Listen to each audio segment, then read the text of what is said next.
Little model number है, इसमें error 740 आ रहा है। अब इसको कैसे सॉल्व करना है, पहले हम मशीन को स्विच ऑफ करेंगे,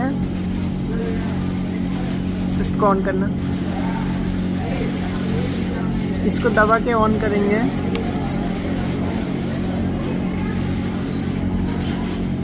मेमोरी स्विच में जाएंगे,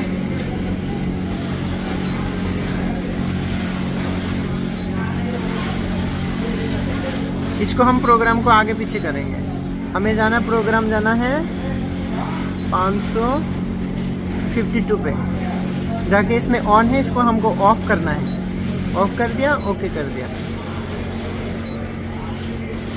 अब बैक जाना है हमें, अब स्विच को ऑफ करना है, पावर को ऑफ करना है,